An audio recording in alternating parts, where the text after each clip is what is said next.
పచ్చాని రంగేసినట్లు ఓహో భూమికి పచ్చాని రంగేసినట్లు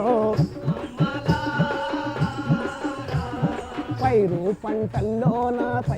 పంటల్లోన తెలుగు తల్లి చూడే అమ్మలా. Killings and counter-killings have stalked Andhra Pradesh over the past 2 decades. Ever since the Naxalite movement spread to Srikakulam district in the 70s, as many as 2,500 people have been killed in encounters, while extremists' guns have killed 480 police cops. Their numbers are rising. In March 2002, a shocking report from the Bureau of Democracy of the Foreign Department of United States of America expressed anguish that human rights have become a mirage here, cataloguing Andhra Pradesh next only to Kashmir. Dismaying indeed. If we are killing each other, they must be our own brethren.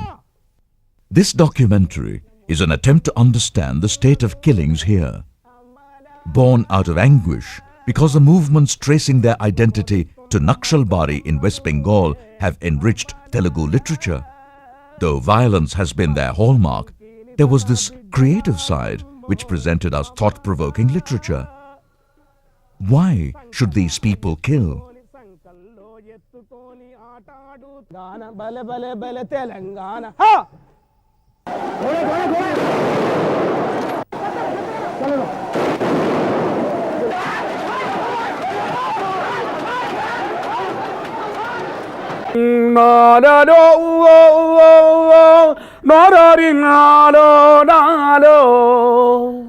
The voice cannot be destroyed. The voice cannot be shot dead. That these Naxalites are 100% motivated by money.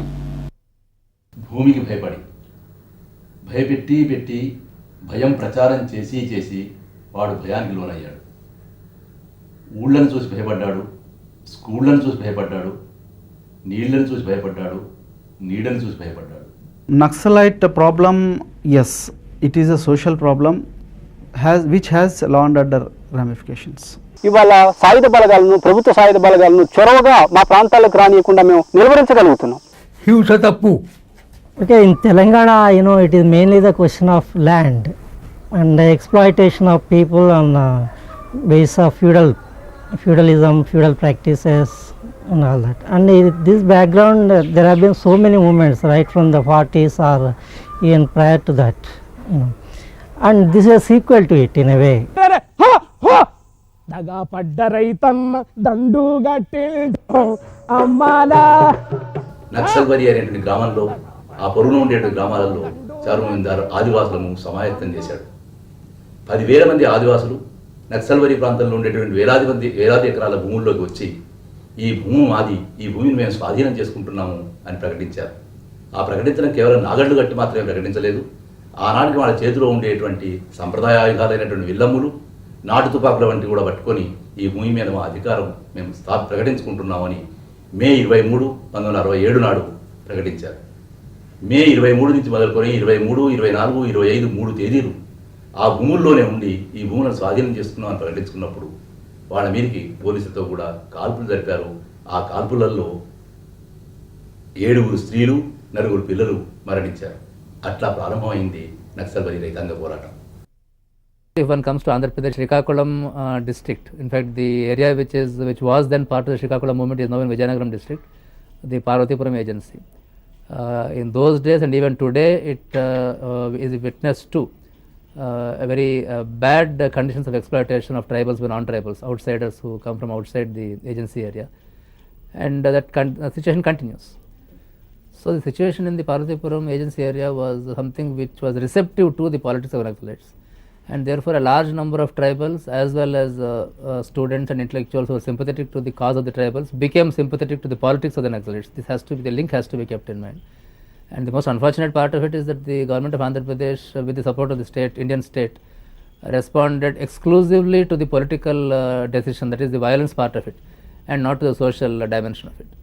So that the victim was the tribal people. నిజానికి పౌర హక్కుల సంఘము అది ఏ నేపథ్యంలో అయితే వచ్చిందో శ్రీకాకుళ ఉద్యమంలో అందరిని చెట్లకు కట్టి తీసుకుపోయి కాల్చి చంపితే బయటి ప్రపంచానికి పత్రికలు ఒక వార్త కూడా వేయని రోజుల్లో దాన్ని వెలుగులోకి తేవటానికి వచ్చిన నేపథ్యం. Sitaramaya and his other colleagues like KG Satyamurthy, they are all old party stalwarts and radicals. So they all went to Bengal, met Charu Mazumdar and joined the new radical movement. And at the same time there were other contemporaries also in Andhra like Tarimala Nagireddy and Chandrapulla Reddy. They also wanted to carry on a radical movement, but essentially they differed with Charu Mazumdar line. It was Satyamurthy and led by Sitaramaya. They started their own party that was called People's War, CPIML, People's War. And Sitaramaya, you know, he came from very humble background. He was just an ordinary school teacher. See, you know, right now there are a number of ML movements, but only People's War survived. Why it has survived? So the answers lie in the theoretical framework prepared by Sitaramaya. When we met Sitaramaya, he was in his last legs, incoherent and unable to even recognize events and people. In fact, as we returned to Hyderabad, came the news of his death on the 12th of April 2002.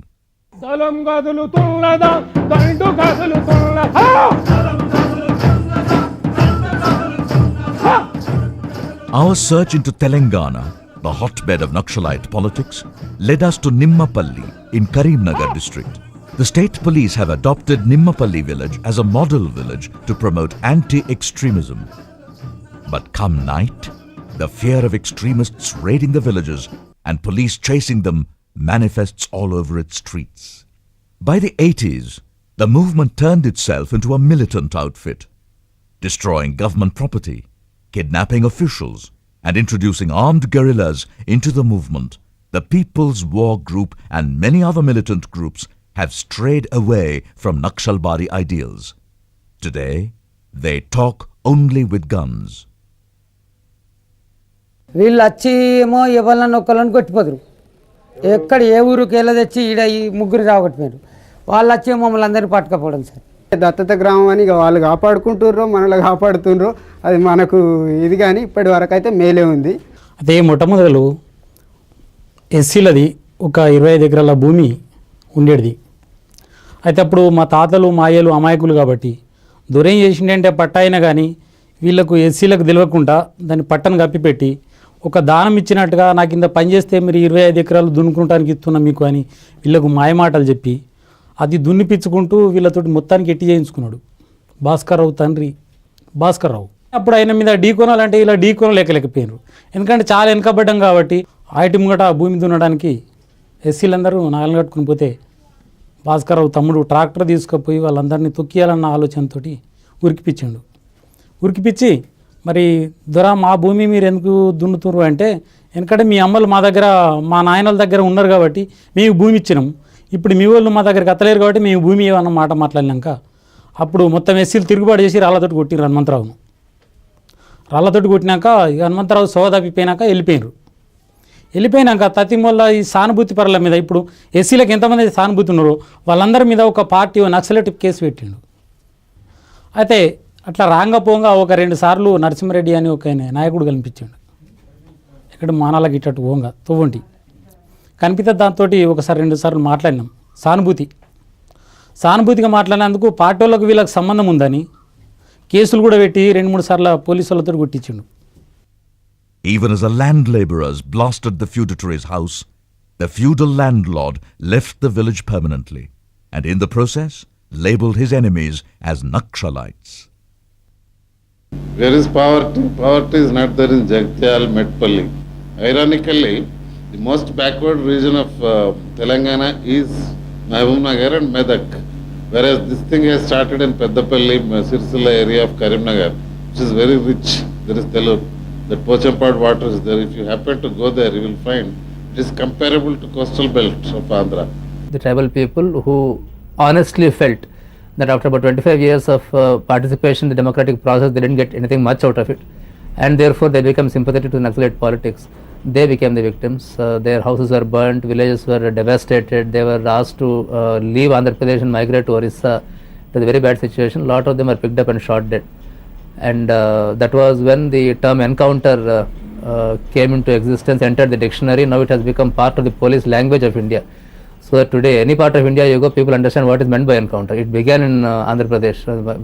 One should say it is the greatness of Andhra Pradesh or the notoriety of Andhra Pradesh. That's how it is.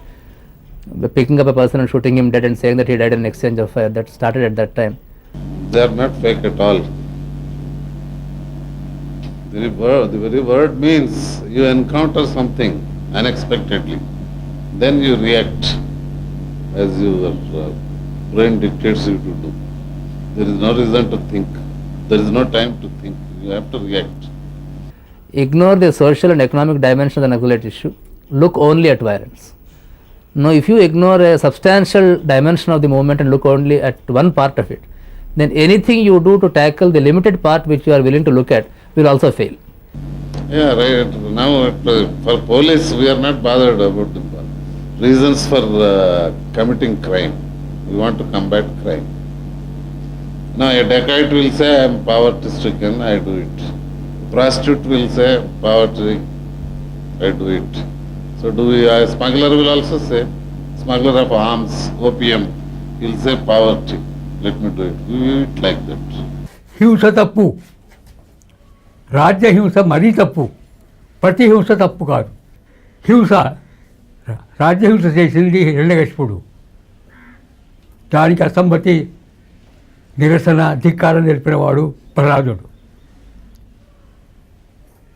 ఆ ప్రహ్లాదుడు చేసిన ప్రయత్నం కూడా విఫలంగా దాని ప్రభావం పడకపోతే కొసకు ఏ విధంగా అవుతాయంటే హిరణ్యకశిపుని హత్య జరిగింది. Naxalism to me is the movement to which people get recruited and because of their personal reasons, not because of the community reasons. In those days, olden days, people used to join the movement for community reasons. But nowadays, the Naxalite is the one who takes up the arms only to settle his personal scores, or only to escape the hard work which he has to do in the villages, or only to wield the power with the weapons which has been provided to him by the organization in the villages, and get some benefit out of it, and after getting that benefit again surrender to the government. When movements which function in the name of the rights of the people indulge in arbitrary acts of violence, indulge in unconscionable acts of violence, unreasonable acts of violence, a stand has to be taken in the name of human rights. That is the stand we take. And the killing of Ragya Nayak, the MLA from Devarakonda, was absolutely unconscionable.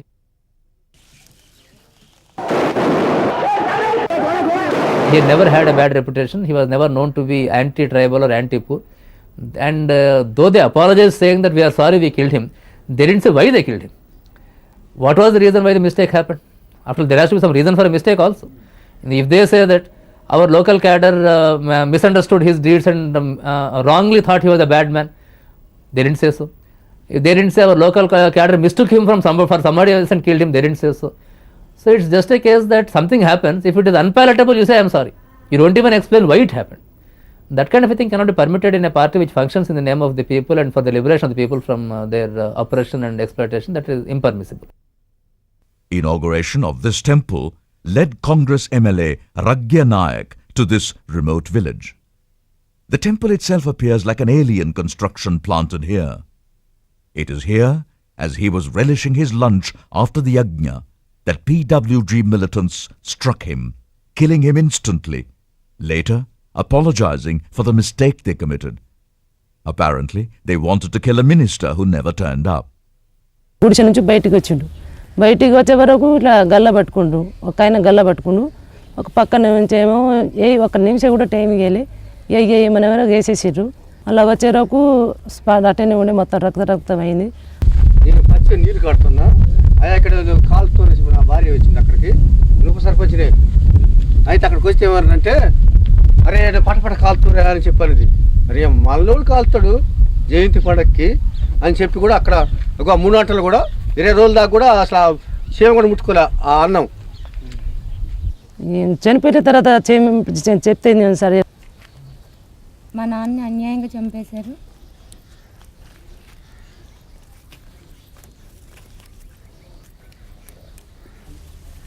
ये नीचे नहीं करे नहीं वो घरे वाला मेले वाला बड़े वाला डगर को खाएंगे ना और 5 बेटा। డిసెంబర్ 24వ తేదీ 9 గంటలకు పోలీస్ స్టేషన్ మీద దాడి జరిగిందని పోలీసులు చెప్తున్నారు.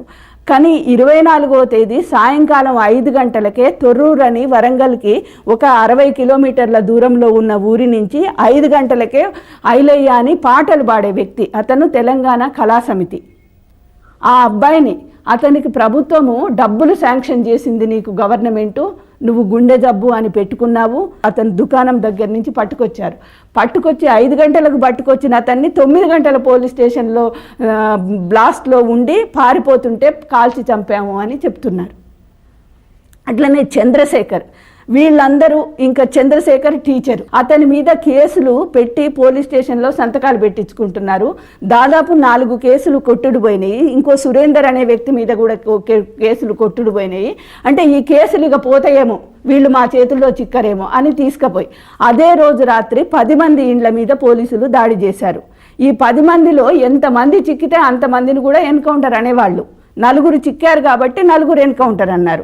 అదే 10 మంది, ఆ 10 మందిలో మా వరంగల్ జిల్లా కార్యదర్శి కూడా ఉన్నాడు. అంటే పౌర హక్కుల సంఘం వాళ్ళు దొరికితే కూడా ఎన్కౌంటర్ అని చెప్పి, ఇక చూసావా మేము ఫ్రంటల్ ఆర్గనైజేషన్ అంటుంటే ఎవరు నమ్మట్లేదు, ఇప్పుడు ఎన్కౌంటర్లో చచ్చిపోయిందని చెప్దామనుకున్నారేమో. ఆ రోజు రాత్రి 2 గంటల రాత్రి పోలీసు వాళ్ళు వచ్చిండు. పోలీసు వాళ్ళు వచ్చి తలుపులు కొట్టగానే మా చిన్నాడు బిడ్డ లేచి తలుపులు తీసింది. తలుపులు తీయగానే నేను నా కూతురు నా భర్త ముగ్గురం వండుకున్న మంచం కాడికి వచ్చి లేవట్టుకొని బయటికి తీసుకొచ్చి అరే బట్టలు వేసుకోరా అని అన్నారు. ఆయన ప్యాంట్ షర్ట్ వేసుకున్నాడు సార్. ఇక రారా అని తీసుకుపోయిండు సార్. తీసుకుపోయి జీబు ఎక్కించిండు. రేపు పొద్దున్నే వస్తాడు కదా అని చెప్పిండు సార్. ఇట్లా కాల్పులు జరిగినాయి. ఇట్లా పద్మాక్షమ్మ గుట్ట దగ్గర 4గురిని ఎన్కౌంటర్ చేసిండ్రు. డబ్బా ముందు నిలబెడితే బావ మరిది వాళ్ళందరూ వచ్చి అత్తమ్మ కాళ్ళ మీద పడి ఏడ్చిండ్రు. తమ్ముడు చనిపోయాడు సార్ అని. సంబంధం లేదు మరి ఉంటే చూపించుకోండి ఇప్పటికైనా. సరే చూపిస్తే మేము కూడా ఒప్పుకుంటాము. డ్యూటీ పోయింది రాత్రి 7 గంటలకు, నైట్ డ్యూటీ మా ఆయనది. ఇక అడ్మిట్ అయిపోయినాక బయటకు వచ్చి చూస్తే మా ఆయన అక్కడ లేడంట. మీకు ఈ విషయం ఎప్పుడు తెలిసింది? మాకు సాయంత్రం 3:30కు తెలిసింది. 3:30 దాకా చూసినాం మేము. 3:30 వరకు ఫోన్ వచ్చింది, ఇట్లా ఎన్కౌంటర్లో ఉన్నాడు అతనని ఫోన్ చేసి చెప్పిండ్రంట. రత్నమాల దగ్గరికి పోవద్దు, ఎవరి దగ్గర పౌర హక్కుల సంఘం వాళ్ళు ఏం చేయరు, నీకు ఎవరేం చేయరు, నేను చేస్తా ఇక్కడ సహాయం చేయాలంటే. ఇక్కడ ఎమ్మెల్యే చేస్తాడు, కొండమురళి గారు ఉన్నారు, వీళ్ళు ఉన్నారు, వీళ్ళు మేము మాట్లాడుకొని మేము చేస్తాము, నీకు జాబ్ పెట్టిస్తాము, నీకు ఇల్లు కట్టిస్తాము, నువ్వు ఎక్కడికి వెళ్ళొద్దు, నేను చెప్పినట్టు నువ్వు వినవా లేకుంటే వాళ్ళతోటే పోతావా పో. ఆటో నడుపు వచ్చి పండుకున్నాడు. 1:30కి వచ్చి తీసుకొని పోయిండ్రు. తెల్లారి 10ంటికి తెలిసింది నాకు. ఉత్తానే చేసిండ్రు ఇట్లా అన్యాయంగానే ఇది. Because we have not seen the faces of these Johnnies. So only when they come and fire at us do we know that they are Naxalites and not TV crew or press people.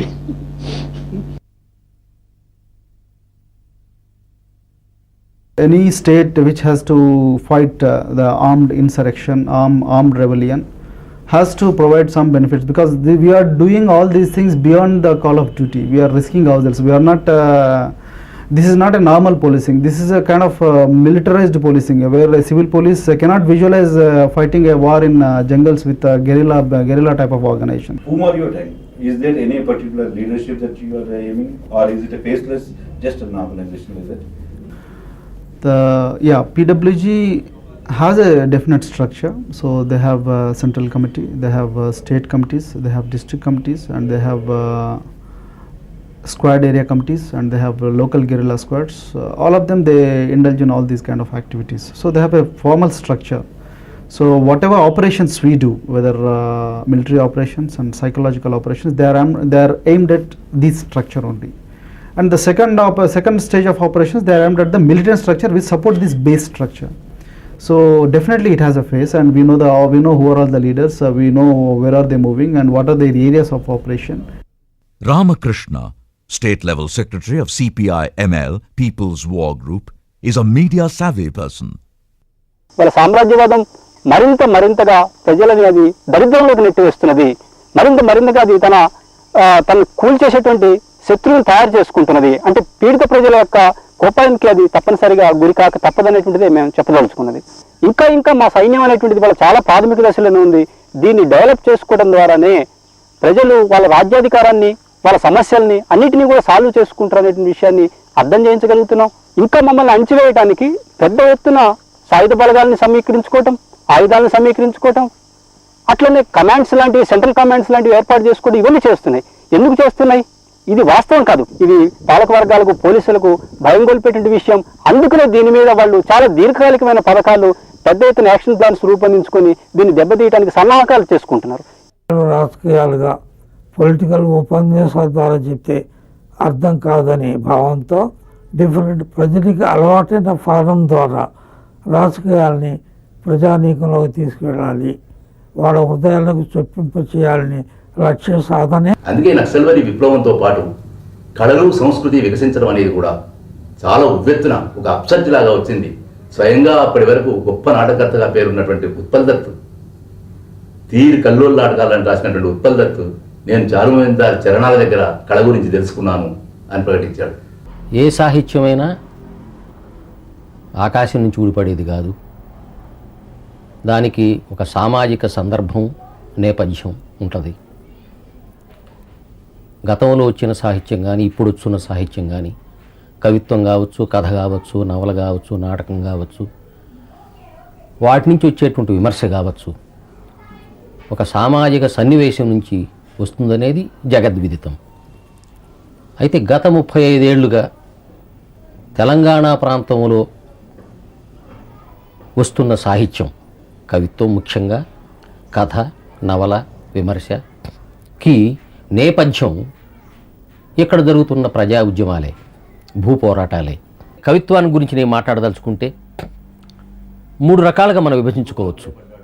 ఒకటి, లోన ఉద్యమంలో ఉండి ఉద్యమాన్ని నడిపిస్తూ ఒక చేత్తో కలం, ఒక చేత్తో తుపాకీ పట్టుకుని రాసిన కవులు ఉన్నారు. 2, ఆ ఉద్యమం నేపథ్యంగా ఏర్పడినటువంటి విప్లవ రచయితల సంఘం సభ్యులుగా ఉండి కవిత్వం రాసిన వాళ్ళు, కథ రాసిన వాళ్ళు, నవలు రాసిన వాళ్ళు ఉన్నారు. వీటిలో కూడా సభ్యులు కాకుండా బయటుండి అద్భుతమైనటువంటి కవిత్వం రాసిన వాళ్ళు ఉన్నారు, కథలు రాసిన వాళ్ళు ఉన్నారు. చావంటే భయం లేని వాళ్లకు భయపడి చంపేశాడు. సత్య అమరత్వం పొందిన వాళ్లకు భయపడి స్తూపాలను డైనమైట్లతో కూల్చేశాడు. దీపాలు ఆర్పేసి దీపాల తీపి గుర్తులు స్తూపాలు కూల్చేస్తే పోరాట రూపం చెరిగిపోతుందా? Afraid, police afraid of their poems. I have not read them. It is for sociologists and whatever to, reason out and indulge in semantics and write poetry and essays, things like that. And story writers' stories. Rando, rando, rando, rando, rando, rando, ayo, ayo, oho, oho, rando, rando, oho, rando, rando, ayo, oho, The greatness of Revolutionary Writers Association or the movement is it could influence people outside more than the members. జనం గుండెల చప్పుడు, జననాట్య మండలి డప్పుల చప్పుడు.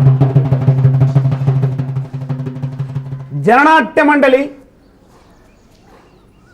అనే సాంస్కృతిక సంస్థ, కళాకారుల కవుల సంస్థ.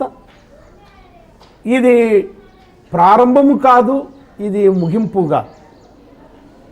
ఈ జనం గుండెల యొక్క శబ్దాన్ని జనంలోకి తీసుకెళ్ళడానికి, జనాన్ని కదిలించడానికి, జనాన్ని ఆలోచింపజేయడానికి, జనం సరిగా తన కవిత్వాన్ని, తన కళల్ని, తన సాహిత్యాన్ని ముందు తీసుకుపోవడానికి ఆ జననాట్య మండలికి ఒక స్పష్టమైనటువంటి ఒక అవగాహన ఉన్నది. ప్రజా సాహిత్యం అంటే నిరక్షరాస్యులైన ప్రజలు పాటలు కట్టుకొని ప్రచారం చేసి పరివ్యాప్తి చేసినటువంటి సాహిత్యం. అంటే ఉద్యమాలు లేకముందు ఈ సాహిత్యం ఉంది లేదా? ఉంది. మనిషి పుట్టి శ్రమ చేయటం దగ్గర నుంచి పాట పుట్టింది. ఓలి వలిల రంగవాలి సెమ్మకేలిల వాలి నగాడినా నందవాలి సెమ్మకేలిల వాలి నగాడినాని నందవాలి సెమ్మకేలిల వాలి. ఇవి జనం బాణెట్. అందుగురించే జననాట్య మండలి భారతదేశంలో ఉండేటటువంటి 6,02,000 గ్రామాల్లో ఉన్న ఆ ప్రజల్ని భూమి సమస్యని ఇరుసుగా తీసుకొని ఉద్యమాన్ని నిర్మాణం చేసుకొని అనే క్రమంలో కూడా పుట్టింది. జననాట్య మండలికి వచ్చినప్పుడు పల్లెల్లోకి వెళ్ళారు. పల్లెల్లోకి వెళ్ళిన తర్వాత ఊరు మనదిరా, గాँव हमारा, ये गली हमारी, ये जालिम कौन रे, उसका जुल्म क्या है रे. तो जालिम सुनेगा. ఆగదు ఆగదు ఆగదు ఈ ఆకలి పోదు ఆగదు, ఆగదు ఆగదు ఆగదు ఈ ఆకలి పోదు ఆగదు, ఈ దోపిడి పాలన అంతం వరకు సాయుధ పోదు ఆగదు. आग है ये आग है, ये भूखे पेट की आग है, ये आंसुओं की अंगार है, ये और भड़कती जा रही ये धधकती हुई आग है. आग है ये आग है, हम साथी भगत सिंह के सिपाही आखिरी जंग के, बांध के निकले सर पे कफन खिलाड़ी लहू के रंग के. आग है ये आग है. Who is the culprit now still today? అంటే కోట్లాది మంది లక్షలాది మంది చేసిన నాదే ఇట్లుంటే ఎల్లి కానీ మళ్ళీ కానీ పరిస్థితి ఏంటండి? తొర్రబడ్డ ఊపిరి తిత్తి, తొర్రబడ్డ ఊపిరి తిత్తి ఊదు మంది రాగం తీసి, ఈ కిడ్నీ పొంటి పోయిన తూట మీటు మంది కిన్నెరనేమో, ఈ ఎడమా చేతిని చీల్చిన తూట ఎత్తు మంది ఎర్ర జెండా, ఈ వెన్నాముకల ఉన్న తూటమ్మో మాయమ్మలారా, ఈ వెన్నాముకల ఉన్న తూటమ్మో మాయమ్మలారా, అన్నా పద పాడుతముందో మాయన్నాలారా.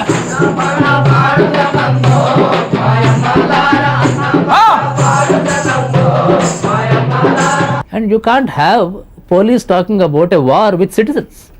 War can be spoken of, if at all, only between foreigners, between two separate countries.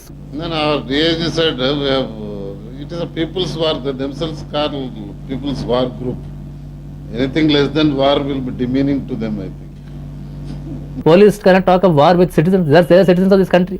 The Naxalites themselves are calling themselves people's war group. It's a different matter. They are not. The question is that they believe that the people should organize themselves, arm themselves and wage a war to smash the state and achieve the revolution. I leave it to you whether you want to believe in it or you don't want to believe in it. I myself don't really believe that. Today we had 3 incidents. 3 commanders have been accounted for in Telangana. One in Mandamarri was shot dead at 9:30 a.m. Another commander, religious commander, surrendered before Karimnagar Superintendent of Police. Another commander was arrested near at Govindarao-Pet in Warangal district. Mind you, arrested during a surprise check. Those people out to kill us, we kill them. Suppose we wanted to kill this Kumaraswamy arrested in Govindarao-Pet. He's a top fellow, he's a commander, we could have done that. If you come for talks, we are ready. If you want to surrender, we are ready to accept. If you want to go through the process of law, we are ready. But if you want to wage war, we are ready. ప్రభుత్వం ఏ ప్రభుత్వానికైనా విధులు రెండే విధులు. ప్రత్యేకించి ప్రజాస్వామ్య ప్రభుత్వానికి ఏమిటి? మొదటి, ఎంతటి అధికారం ఉన్నా, ఎంతటి బలవంతుడైనా, ఎంతటి ధనవంతుడైనా, ఎంతటి విద్యావంతుడైనా వానికి నేరం చేసే అవకాశం ఉండవద్దు. నేరం చేసే అవకాశం ఉండకూడదు. అట్లనే ఎంతటి బలవంతుడికైనా, ఎంతటి ధనవంతుడికైనా, ఎంతటి ధనహీనునికైనా, బలహీనునికైనా, విద్యావిహీనునికైనా, అధికారం లేని వాడికైనా నేరం చేయవలసిన అవసరం ఏర్పడకూడదు. వానికి అవసరం ఏర్పడకూడదు, వీనికి అవకాశం ఉండొద్దు. Satyanarayanapalli in Karimnagar district was once a hamlet of about 50 families. All of them have emptied their hearts, harassed by the police during the day. And come night, militants themselves descend on the remote village. Today nothing is left here, save for a decaying school building. People here have denied the opportunity to the authorities to commit violence, even as they denied themselves the need to espouse violence. This may be all right in the setup of a small village, but can an entire population of the state flee? Or is there a solution in the offing? One very interesting thing about the People's War recently is that they have started talks with the government. This is particularly of interest because in the entire country nobody expected this kind of thing to happen. The talks between government and the most militant group in the country, whether they'll succeed or not, we do not know. గిరగిర తిరుగుతుంది నెత్తి మీద fan, బిర తిరుగుతుంది నెత్తి మీద fan, వేలాడి తిరుగుతుంది, నిలుసుండి తిరుగుతుంది, కూసుండి తిరుగుతుంది, గోల్ తిరిగిన గాని గోల్ మాల్ చెయ్యానంది. ఎండాకాలం వస్తే ఎగిరెగిరి దుంకుతాది, చలికాలం వచ్చిందంటే సంకలు ముడుచుకుంటది, మనకు నిద్దూరా బుచ్చి అది మాత్రం మేలుకుంటది, బిడ్డకు దోమలు గర్వాకుంటా జోలా పాట పాడుతుంది, ఇరిగిన రెక్కలనేమో పంకలుగా పెట్టుకుంది, ఎండిన గుండెనేమో ఎదలా గడ్డగా పెట్టే.